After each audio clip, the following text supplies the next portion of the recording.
اللہ سبحانہ و تعالیٰ نے اپنے محبوب صلی اللہ علیہ وآلہ وسلم کی ذات والا صفات کو اس کائنات کے لیے سراپا رحمت بنایا ہے کہ قرآن کہتا ہے وَمَا أَرْسَلْنَاكَ إِلَّا رَحْمَةً لِلْعَالَمِينَ، ہم نے آپ کو عالمین کے لیے رحمت بنا کر بھیجا ہے۔ ایک وقت آئے گا سارا عالم حضور علیہ السلام کی رحمت سے استفادہ کرے گا۔ یہ ساری دنیا اور اس دنیا سے ہٹ کر بھی جتنی دنیائیں ہیں، جتنی کائناتیں ہیں، جتنے سیارے ہیں، جہاں جہاں زندگی ہوگی، ہر ایک میرے محبوب مصطفیٰ صلی اللہ علیہ وآلہ وسلم کی رحمت سے استفادہ کرے گا۔ اس لیے اللہ سبحانہ و تعالیٰ نے نبی اکرم صلی اللہ علیہ وآلہ وسلم کی ذات گرامی قدر کو، ذات والا صفات کو ساری کائنات کے لیے آئیڈیل قرار دیا ہے۔ فرمایا لَقَدْ كَانَ لَكُمْ فِي رَسُولِ اللَّهِ أُسْوَةٌ حَسَنَةٌ، سب سے خوبصورت زندگی اگر کوئی ہے، حسین ترین زندگی ہے، حسین ترین اسوہ ہے، تو فرمایا کہ وہ ہمارے محبوب مصطفیٰ صلی اللہ علیہ وآلہ وسلم۔ اسے دو نقطے جو آقا علیہ السلام کی مبارک زندگی کے اندر ہمیں دکھائی دیتے ہیں۔ ایک وہ پہلو ہے کہ جن کے اندر سے آقا علیہ السلام کے مقام عروج کی خبر ملتی ہے، حضور علیہ السلام کی عظمت جھلکتی ہے، اور ایک وہ پہلو ہے کہ جس میں سے آقا علیہ السلام کی سیرت جھلکتی ہے۔ جب تک ان دونوں پہلوؤں کو ملا کر نہیں دیکھیں گے، جوڑ کر نہیں دیکھیں گے، جمع کر کے نہیں دیکھیں گے تو بات سمجھ میں نہیں آئے۔ ایک طرف رفت اور عظمت، اس کی بلندیاں ہمیں نظر آتی ہیں، اور دوسری طرف سے ہمیں حضور علیہ السلام کی سیرت طیبہ کی شانیں نظر آتی ہیں، اور جب تک دونوں کو ساتھ نہیں لیں گے تو بات پھر سمجھ میں نہیں آئے گی۔ جب دونوں کو اب ملا کر ہم دیکھیں گے تو عقیدہ بھی درست ہوگا، عمل بھی ٹھیک ہو جائے گا۔ اگر ایک جہت کی طرف ہمارا دھیان رہا تو پھر معاملہ یہ ہوگا کہ یا پھر عقیدہ درست ہوگا تو عمل میں کوتاہی ہو جائے گی، یا پھر دوسری جہت کی طرف اگر زیادہ توجہ رہی اور پہلا پہلو نگاہوں سے اوجھل ہو گیا تو پھر یہ ہوگا کہ عمل میں بڑھ جائیں گے مگر عقیدہ کمزور ہوگا، اور یہ اسلام نہیں چاہتا۔ کہ یہ دونوں چیزیں حضور علیہ السلام کی شخصیت میں سے مترشح ہوتے ہیں، اور پھر جو آقا علیہ السلام کو فالو کرتے ہیں ان میں سے بھی پھر ان چیزوں کا صدور ہوتا ہے۔ اور یہ حضور کی عظیم شانوں میں سے ایک شان یہ بھی ہے کہ اللہ سبحانہ و تعالیٰ نے اس رحمت کو آقا علیہ السلام کے چنیدہ غلاموں کے اندر بھی جاری رکھا ہے اور قیامت تک کے لیے جاری رکھا ہے۔ اب ایک پہلا عظمت اور رفت والا معجزات کہ انہیں بندہ سنتا چلا جاتا ہے اور ایمان بڑھتا چلا جاتا ہے، ایمان کے اندر اضافہ ہوتا چلا جاتا ہے، دل کی کیفیات بدلتی چلی جاتی ہیں، اور عظمت رسالت مصطفیٰ صلی اللہ علیہ وآلہ وسلم دل میں اترتی چلی جاتی ہے، اور محبت اور عشق کی کیفیات میں اضافہ ہوتا چلا جاتا ہے۔ حضرت قتادہ رضی اللہ تعالیٰ جہاد میں شرکت فرمائی، تیر آنکھ میں لگتا ہے اور آنکھ کا ڈھیلا باہر آ جاتا ہے، حضور علیہ السلام کی بارگاہ میں آ جاتے ہیں اور عرض کرتے ہیں کہ یا رسول اللہ یہ آنکھ میری باہر آ گئی۔ اب اس نقطے کو ذہن میں رکھیں کہ آقا علیہ السلام خاتم النبیین ہیں، رسول اللہ کی صلی اللہ علیہ وآلہ وسلم۔ آپ کوئی ڈاکٹر نہیں ہیں، آپ کوئی طبیب نہیں ہیں، مگر ان کے ایمان کا عالم دیکھیے، وہ آنکھ بالکل نکل چکی تھی، ڈھیلے کو ہاتھ میں اٹھایا ہوا، ہاتھ میں لے کر حضور کی بارگاہ میں پہنچے۔ میرے حبیب پوچھتے ہیں بھی کیا چاہتا ہے؟ صبر کر تو جنت کی دعا کر دیتا۔ عرض کرنے لگے یا رسول اللہ یہ آنکھ بھی ٹھیک فرما دیں اور جنت کی دعا بھی دے دیں۔ تو میرے حبیب صلی اللہ علیہ وآلہ وسلم نے وہ آنکھ لے کر اپنا لعاب مبارک اس پر لگا کر جہاں سے نکلی ہوئی تھی اس جگہ پر رکھ کر اور ہاتھ ایسے پھیرا، ہاتھ پھیرنے کی دیر تھی۔ سیدنا قتادہ رضی اللہ تعالیٰ عنہ فرماتے ہیں کہ آنکھ پہلے سے بھی زیادہ دیکھنے والی بن گئی۔ یہ ایک زاویہ ہے، یہ عظمت کو اجاگر کر رہا ہے میرے حبیب صلی اللہ علیہ وسلم۔ مگر وہیں پر دوسرا زاویہ بھی ہے کہ آقا علیہ السلام کا بدن اطہر سامنے ہے، جسم مبارک سامنے ہے، اور حضور علیہ السلام بیمار ہو جاتے ہیں اور آقا علیہ السلام کو بخار ہوا ہوئی ہے۔ وہ بیماری حضور علیہ السلام کے جسم اطہر پر اثر چھوڑ رہی ہے۔ کپڑے کو بھگو کر، پٹیوں کو بھگو کر آقا علیہ السلام کے مبارک پیشانی پر رکھا جا رہا ہے۔ یہ پہلو بھی دکھایا، اس لیے یہ پہلو دکھایا کہ اگر کوئی بیمار ہو جائے تو پھر اس کا علاج کرانا بھی سنت ہے۔ آقا علیہ السلام قیامت تک آنے والوں کے لیے خود رشد و ہدایت کا منبع تھے۔ آقا علیہ السلام کی سیرت کو اللہ سبحانہ و تعالیٰ نے آئیڈیل قرار دیا تھا۔ اگر آقا چاہتے ایسے جسم پر ہاتھ پھیرتے تو کیا بخار چلا نہ جاتا؟ اگر بیمار لوگوں کو شفا دے رہے ہیں، کٹے ہوئے بازو کو لگا کر جوڑ رہے ہیں، نکلی ہوئی آنکھ کو پھر اس کی جگہ پر رکھ کر پھر سے عطا فرما رہے ہیں، مردوں کو زندگی دے رہے ہیں، حتیٰ کہ بے جان چیزوں کے اندر زندگی ڈال رہے ہیں، تو کیا اپنی بیماری کو دور نہیں فرما سکتے؟ مگر نہیں، ادھر عظمت کی جھلک دکھائی تھی، ادھر سیرت مصطفیٰ کی جھلک دکھائی تھی۔ کہا چاہتے تو پھر ان بیماریوں کو بھی اپنے سے دور رکھ سکتے تھے، مگر یہ بتا دیا آنے والوں کو اگر کوئی بیمار ہو جائے تو پھر اس کا علاج کرانا بھی سنت ہے۔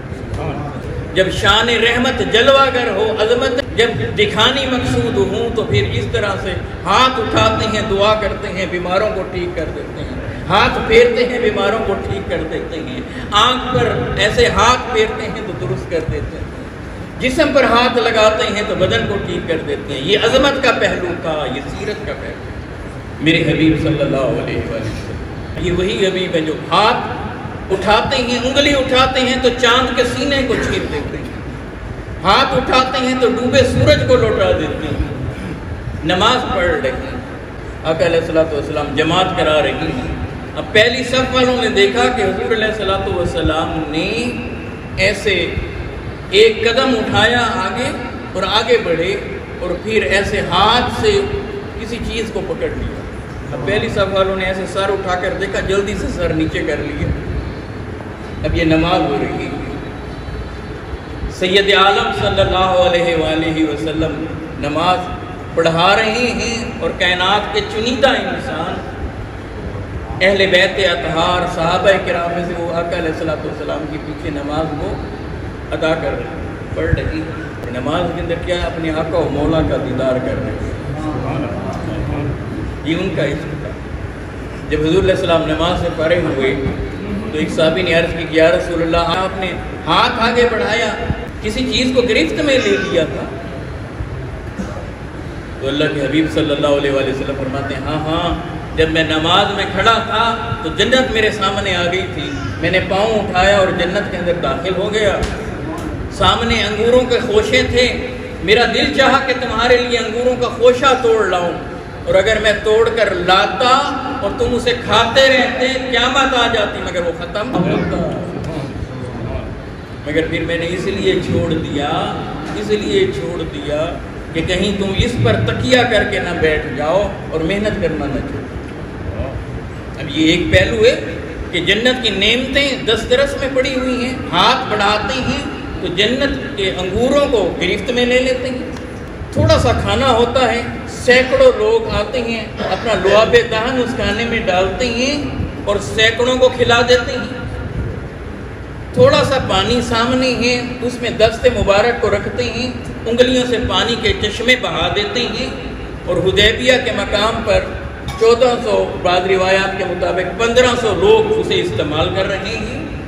یہ ایک زاویہ ہے۔ دوسرا زاویہ دیکھیں کہ یہ خندق کا میدان ہے، اور اللہ کے حبیب صلی اللہ علیہ وآلہ وسلم خود بھی خندق کو کھود رہے ہیں۔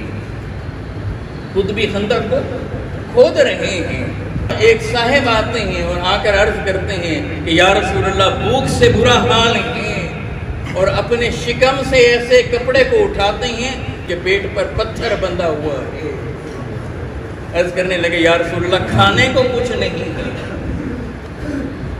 میرے حبیب علیہ السلام نے اپنے شکم مبارک سے کپڑا ہٹایا تو اس شخص نے دیکھا کہ میرے پیٹ پر تو ایک پتھر بندھا ہوا ہے، سید عالم صلی اللہ علیہ وآلہ وسلم کے پیٹ پر 2 پتھر بندھے ہوئے۔ اگر میرے آقا چاہتے تو ہاتھ اٹھا دیتے، آسمان سے کھانا اتر آتا۔ اگر من و سلوہ اتر سکتا ہے تو میرے مصطفیٰ علیہ السلام کے لیے نہیں اتر سکتا، مگر سیرت دکھائی۔ سیرت یہ دی کہ جب وقت آئے، کڑا وقت آئے، بھوک کو برداشت کرنا پڑے تو پھر اسے برداشت کرنا۔ دین کو سمجھایا ہے۔ عظمتیں اور رفتیں اس لیے ہیں کہ انہیں دیکھو اور دیکھ کر من کے اندر عشق پیدا ہو۔ عظمتیں اور رفتیں اس لیے ہیں کہ جب آقا و مولا علیہ السلام سے اتنی عظیم چیزوں کا صدور ہو تو اس بندے کی محبت اور عشق میں اضافہ ہو۔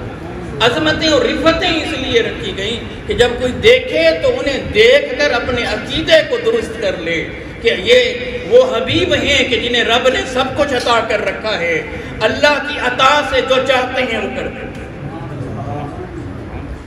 اور سیرت اس لیے سامنے رکھی کہ میری امت مجھے تکتی چلی جائے، تکتی چلی جائے اور اپنی اصلاح کرتی کرتی اور انسانیت جب دیکھے تو پھر اس انسان کو دیکھے کہ جس جیسا کوئی انسان نہیں، اس انسان کو دیکھے کہ جس کی مثل کوئی انسان نہیں۔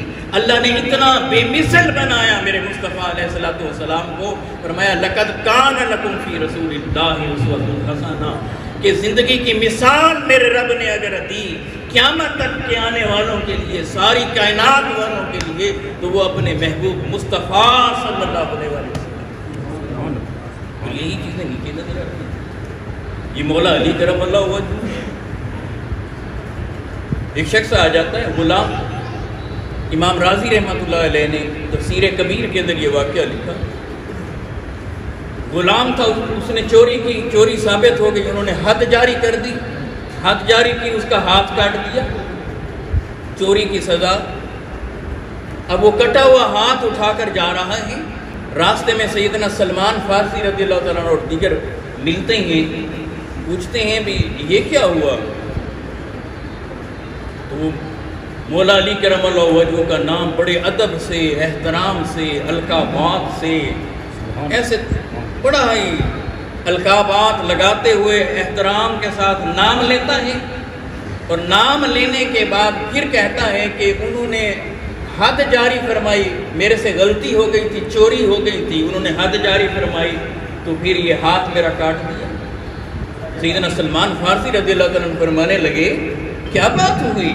انہوں نے آپ کا ہاتھ کاٹا ہے اور آپ اتنے ادب سے، اتنے احترام کے ساتھ، اتنے شان کے ساتھ ان کے نام کو لے رہے ہیں؟ کہا ہاں نا، وہ میرے محسن ہی تو ہیں، اگر دنیا میں انہوں نے میرا ہاتھ کاٹا تو کیا ہوا؟ میری محبت ان سے ہے، میری محبت میں کمی تو نہیں آ سکتی، وہ تو میرے محسن ہیں کہ دنیا میں مجھے سزا ہو گئی ہے، آخرت کی سزا سے بچا لیا۔ سلمان فارسی رضی اللہ تعالیٰ نے مولا علی کرم اللہ وجہ کو آ کر بتایا کہ جس پر آپ نے حد جاری کی ہے، جس کا ہاتھ کاٹا ہے، وہ تو آپ کے گنگا رہا تھا، آپ کی شانیں اور عظمتیں بیان کر رہا تھا۔ تو شیر خدا مولا علی کرم اللہ وجہ نے اس غلام کو واپس بلوایا۔ اب وہ کٹا ہوا ہاتھ لے کر آ گیا، آپ نے اس کے بازو کے ساتھ کٹے ہوئے ہاتھ کو رکھا، اس پر ایک کپڑا لپیٹ دیا، اللہ سے دعا مانگی۔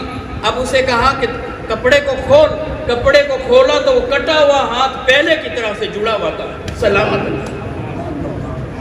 یہ مولا علی کرم اللہ وجہ، مگر یہی مولا علی کرم اللہ وجہ جب جہاد میں انہیں تیر لگتا ہے پاؤں پر، تو اب جب تیر نکالنے لگتے ہیں تو درد کی شدت کی وجہ سے کسی کو ہاتھ نہیں لگانے دیتے، بھی کیا کیا جائے؟ تو کسی نے یہ مشورہ دیا کہ مولا علی کرم اللہ وجہ جب نماز میں ہوتے ہیں، سجدے میں ہوتے ہیں، تو اس وقت خشیت کا عالم یہ ہوتا ہے، رب سے رابطے کا عالم یہ ہوتا ہے کہ انہیں ادھر ادھر کی خبر نہیں ہوتی، اور خشیت باری تعالیٰ کی وجہ سے ان کا جسم اتنا خستہ اور نرم ہوا ہوتا ہے، اس وقت آپ تیر نکال لیتے۔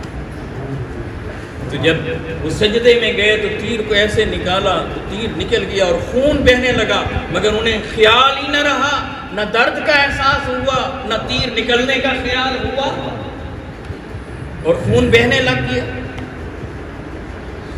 ادھر ہاتھ جوڑ رہی ہیں اور ادھر تیر لگا ہوا ہے اور درد کی شدت ہے، مگر اسے دور نہیں فرما رہی۔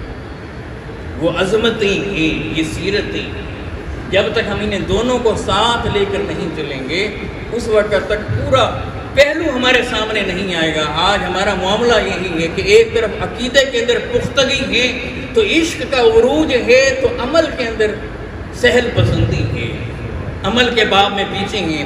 اگر کہیں اعمال بہت زیادہ ہیں تو وہاں اگر آپ دیکھیں تو وہاں عقیدے خشک ہیں، توحید خشک ہے۔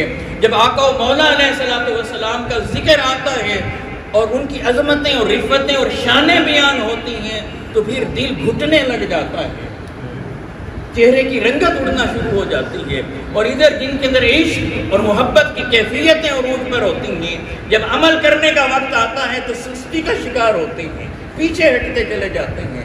جب تک ان دونوں چیزوں کو ملائیں گے نہیں تو اسلام کا اجلا چہرہ اور میرے مصطفیٰ علیہ السلام کا اجلا چہرہ، جس کی سیرت کی اور جن کے اسوہ کی اللہ سبحانہ و تعالیٰ باتیں قرآن کی آیتیں بنا کر رہا ہے، سمجھ میں کیسے ہے؟ آج ہم قرآن سے دور ہوئے۔ یہی سبب ہے کہ آقا کی سیرت کو ہم نے نہیں سمجھا، قرآن مجید کو نہیں سمجھا۔ ہم نے اسے اس لیے تو پڑھ لیا کہ اس کے پڑھنے سے اجر ملتا ہے، نیکیاں ملتی ہیں، مگر ہم نے یہ خیال نہ کیا یہ کوڈ آف کنڈکٹ تھا، یہ ہمارے لیے نظام حیات اس کے اندر تھا، اسے سمجھ کر پڑھتے۔ آج جنہوں نے سمجھ کر پڑھا ہے تو وہ اپنے دھرم کو، اپنے مذہب کو، اپنے ازم کو چھوڑ کر اسلام کے دامن میں آ رہے ہیں، مصطفیٰ علیہ السلام کے قدموں میں آ رہے ہیں۔ ابھی آپ دیکھیں جنوبی افریقہ کے وہ جو پادری تھے رچمنڈ ابراہیم، آپ دیکھیں کہ 1 لاکھ سے زائد لوگوں کے وہ پیشوا تھے وہاں جنوبی افریقہ میں، اور خواب کے اندر انہیں بشارات ہوئی، حرمین شریفین کی اذانیں سنی، قرآن کی تلاوت سنی، اور معلوم نہیں کیا کچھ دیکھا، تو اس کے بعد اسلام کو قبول کر لیا، اور 480 کے قریب افراد ان کے ساتھ اسی وقت اسلام کو قبول کرتے ہیں، اور اس سال وہ حج پر بھی آئے ہوئے تھے۔ اور پھر کتنا پوری جنوبی افریقہ کے اندر دیکھیں اسلام کس طرح سے پھیل رہا ہے۔ آج یورپ کے اندر کیسے اسلام پھیل رہا ہے، جب وہ قرآن مجید کا مطالعہ کرتے ہیں، حضور علیہ السلام کی سیرت کا مطالعہ کرتے ہیں اور قرآن کو سمجھ کر پڑھتے ہیں۔ یورپ کے بہت بڑے پادری امریکہ کے، جس طرح ہمارے ہاں امام کعبہ کا مقام ہے اس طرح ان کا وہاں پر مقام تھا۔ ہیکی، کیا نام تھا ان کا؟ ایلیرین ہیکی، بہت بڑے پادری، وہ انہوں نے یورپ کے اندر اور امریکہ کے اندر اسلام کو قبول کیا ہے، اور دنیا عیسائیت رو رہی ہے ان کے لیے۔ یہی سبب ہے کہ جنہوں نے قرآن کو سمجھا ہے انہیں پتہ ہے کہ یہ وہ کتاب ہے جس کا کوئی مقابلہ نہیں کر سکتا۔ جنہوں نے آقا علیہ السلام کی سیرت کو سمجھا ہے انہوں نے دیکھ لیا ہے کہ یہ وہ عظیم ہستی ہیں کہ جن کا کوئی مقابلہ نہیں کر سکتا۔ یہی وجہ ہے کہ جب علمی سطح پر شکست آئی تو اب قرآن کو جلانے جیسی ناپاک حرکتیں کرنے لگ گئے۔ آپ دیکھیں سویڈن کے اندر کس طرح سے قرآن مجید کو جلایا جا رہا ہے، مسلمانوں کے جذبات سے کھیلا جا رہا ہے۔ یہ تو عالم اسلام کی قیادتیں اس وقت جو ہیں 57 اسلامی ممالک کی بے حس قیادتیں موجود ہیں۔ غیرت نام کی کوئی چیز نہیں، سفارتکاری کی سطح پر بھی ہم احتجاج بھی نہیں کر سکتے، اور جو لوگ آواز کو بلند کرتے ہیں ان کی آواز کو دبانے کی کوشش کی جاتی ہے۔ جو احتجاج کرتے ہیں ہمارا میڈیا انہیں دکھاتا نہیں ہے۔ کیا ہم اللہ سبحانہ و تعالیٰ کے سامنے کل منہ لے کر چلیں گے قیامت کے دن، اور کیا مصطفیٰ علیہ السلام کے سامنے قیامت کے دن جب کھڑے ہوں گے تو کس طرح سے جا کر کھڑے ہوں گے؟ لیکن دوسرا اس کا زاویہ یہ بھی ہے کہ قرآن مجید کو جب انہوں نے سمجھا تو اس کا کوئی علمی جواب نہ دے سکے۔ قرآن مجید نے جو دلائل قائم کیے ان دلائل کو توڑ نہ سکیں، اور جب انہوں نے دیکھا دیکھا کہ اللہ کے حبیب صلی اللہ علیہ وآلہ وسلم کی محبت اور قرآن کی عظمت لوگوں کے دلوں میں اترتی چلی جا رہی ہے، اور مختلف مذاہب کے ماننے والے اپنے مذاہب کو چھوڑ کر اسلام کو قبول کرتے چلے جا رہے ہیں، اور تو کچھ نہ ہو سکا پھر قرآن مجید کو جلانے۔ پیغام صرف اس وقت یہ دینا چاہتا ہوں کہ دین سے سچی محبت کے لیے، اللہ کے حبیب صلی اللہ علیہ وآلہ وسلم سے سچی محبت کے لیے اپنے آپ کو تیار کریں، آخرت کی تیاری کریں۔ ہر ایک نے چلے جانا ہے، موت کی وادی میں ہم سب نے اترنا ہے۔ اللہ وحدہ وہ لا شریک کی ذات صرف ایسی ہے کہ جس پر موت نہیں۔ الذی خلق الموت والحیات، میرا رب تو وہ ہے کہ جس نے موت کو بھی تخلیق کر رکھا ہے اور حیات کو بھی تخلیق کر رکھا ہے۔ اس کے علاوہ ساری مخلوقات کتنی ہیں، ہر ایک پر موت نے وارد ہونا ہے۔ تو جب ہم نے اللہ سبحانہ و تعالیٰ کی بارگاہ میں جانا ہے تو پھر وہاں کچھ تیاری کر کے ہی چلیں، یا ان اعمال کے ساتھ چلیں گے، جھوٹ بول کر، غیبت کر کے، شراب پی کر، چغلیاں کر کے، زمینوں پر قبضے کر کے، لیگ پولنگ کر کے، لوگوں کے حقوق کو تلف کر کے، عبادات کو چھوڑ کر اس طرح سے جائیں گے؟ تو ایک زاویہ تو یہ ہے کہ حقوق العباد کی پاسداری کریں، جو میرے محبوب صلی اللہ علیہ وآلہ وسلم نے نظام دیا، اس نظام پر عمل کرنے کی کوشش کریں، انفرادی طور پر بھی، اجتماعی طور پر بھی۔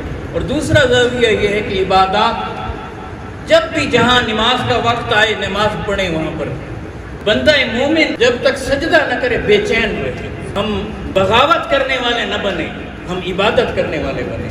آپ جس بھی سیکٹ سے تعلق رکھتے ہیں، جس بھی سکول آف تھاٹ سے تعلق رکھتے ہیں، آپ ہاتھ کھول کر نماز پڑھنے والے ہیں، باندھ کر پڑھنے والے ہیں، رفع یدین کرنے والے ہیں یا نہیں کرنے والے، آپ جس بھی سیکٹ سے اپنے مسلک کے مطابق آپ عبادت کرنے والے بنے، بغاوت کرنے والے نہ بنے، رب کو یاد کرنے والے بنے، غافل نہ بنے، سجدہ کرنے والے بنے، اکڑ کر زمین پر چلنے والے بنے، بندگی کرنے والے بنے، اللہ اور اللہ کے رسول صلی اللہ علیہ وسلم کی اطاعت کرنے والے بنے۔